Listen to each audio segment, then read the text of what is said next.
Hello everyone, this is Namrata Gulyan and in today's class we will proceed the topic management. और management के अंदर आज हम करने वाले हैं टॉपिक कोऑर्डिनेशन। कोऑर्डिनेशन का मीनिंग, कोऑर्डिनेशन के फीचर्स एंड कोऑर्डिनेशन की इंपॉर्टेंस। बहुत एग्जाम ओरिएंटेड और इंपॉर्टेंट क्वेश्चन है और आपको बहुत ध्यान देना है। बिफोर प्रोसीडिंग द टॉपिक एक हम रियल एग्जांपल लेते हैं, रियल लाइफ एग्जांपल लेंगे और उसके थ्रू हम कोऑर्डिनेशन की इंपॉर्टेंस समझते हैं। टीम इंडिया, कुछ बहुत अच्छे बॉलर सिलेक्टेड हैं टीम में, कुछ बहुत अच्छा बैट्समैन अच्छे सिलेक्टेड हैं और कुछ बहुत अच्छी फील्डिंग भी करते हैं। ऐसे बनी है हमारी टीम इंडिया। लेकिन पूरी टीम में कोई कोऑर्डिनेशन नहीं है तो क्या टीम इंडिया विन करेगी? बिल्कुल नहीं। सेम वैसे ही कंपनी में बहुत अच्छे ह्यूमन रिसोर्स मैनेजर है, बहुत अच्छे ही मार्केटिंग मैनेजर है, बहुत अच्छे ही फिनांस मैनेजर है, बहुत अच्छे ही सेल्स मैनेजर, बहुत टैलेंटेड प्रोडक्शन मैनेजर है, लेकिन सब अपने अपने टारगेट्स पे फोकस कर रहे हैं। किसी को कंपनी के टारगेट से मतलब ही नहीं है। तो क्या कंपनी लॉन्ग टर्म सर्वाइव कर पाएगी? बिल्कुल नहीं। Why? Because there is a lack of coordination. So हर कंपनी के लिए कोऑर्डिनेशन मस्ट है। तो ये कह सकते हैं हम coordination is the essence of management. चलिए एक बार हम टेक्निकली देखते हैं कोऑर्डिनेशन क्या होता है। Coordination is the process of systematically integrating and synchronizing the efforts of different individuals to unity of action in achieving the common goal of the firm. क्या होती है कोऑर्डिनेशन? कोऑर्डिनेशन एक ऐसी प्रोसेस है जहां पे डिफरेंट इंडिविजुअल्स, डिफरेंट डिपार्टमेंट्स के efforts को सिंक्रोनाइज किया जाता है, इंटीग्रेट किया जाता है टुवर्ड्स कॉमन गोल।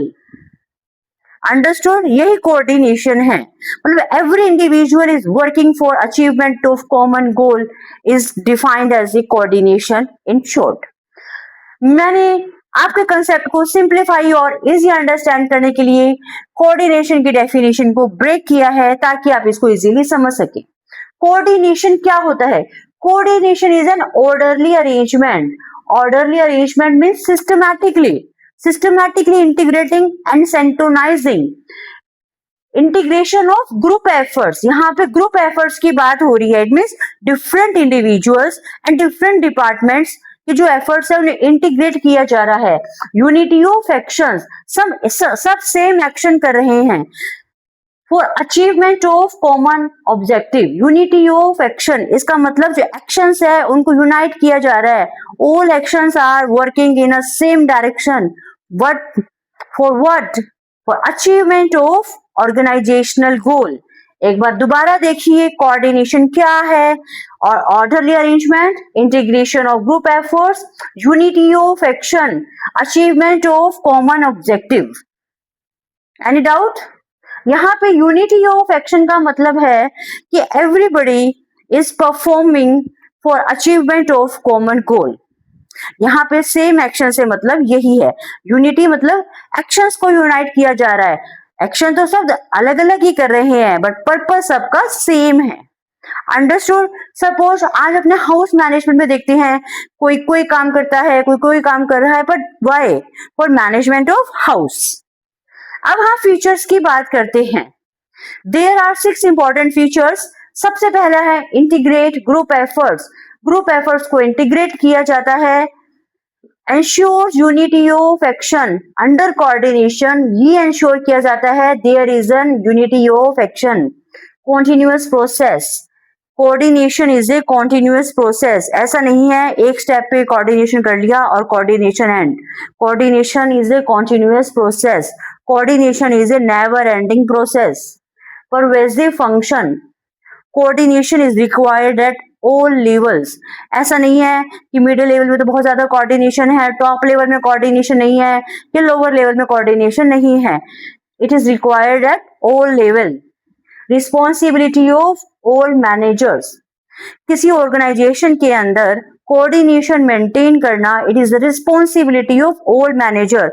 सिंगल मैनेजर कोऑर्डिनेशन ऑर्गेनाइज नहीं कर सकता है, कोऑर्डिनेशन ऑर्गेनाइजेशन के अंदर हैपन नहीं हो सकता है।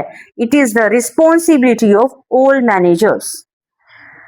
डेलिब्रेट फंक्शन, सबसे इंपॉर्टेंट कैरेक्टरिस्टिक्स है कोऑर्डिनेशन की, it is a deliberate functions. Students, आपको फीचर्स में कोई डाउट है? नहीं? चलिए एक बार आपको रिवाइज करवा देती हूँ hand to hand. Under coordination group efforts को इंटीग्रेट किया जाता है। It ensures unity of action. Coordination is a continuous process. Coordination is required at all level. Coordination is the responsibility of all managers. Single manager coordination नहीं बना सकता और हम कह ही नहीं सकते कि ऑर्गेनाइजेशन के अंदर कोऑर्डिनेशन है। And coordination is a deliberate function. अब हम बात करते हैं इंपॉर्टेंस की। कोऑर्डिनेशन की इंपॉर्टेंस क्या है किसी भी फर्म के लिए? Why there is a necessity of coordination? Growth in size. देखिए बिल्कुल सिंपल सी बात है, जब ऑर्गेनाइजेशन के अंदर कोऑर्डिनेशन होगा, ऑब्वियस है जो ऑर्गेनाइजेशंस के कॉमन गोल अचीव होंगे, कंपनी अपने साइज को ग्रो करने के बारे में सोच सकती है, अपने बिजनेस को एक्सपैंड करने के लिए सोच सकती है। फंक्शनल डिफरेंशिएशन, एज जैसे मैंने बताया कि कंपनी के अंदर बहुत सारे मैनेजर्स हैं, सब बहुत टैलेंटेड हैं। मार्केटिंग मैनेजर का अपने ऑब्जेक्टिव हैं, सेल्स मैनेजर का अपने ऑब्जेक्टिव हैं, प्रोडक्शन मैनेजर के अपने ऑब्जेक्टिव हैं, ह्यूमन रिसोर्स मैनेजर के अपने ऑब्जेक्टिव्स हैं, सबके अपने अपने ऑब्जेक्टिव्स हैं।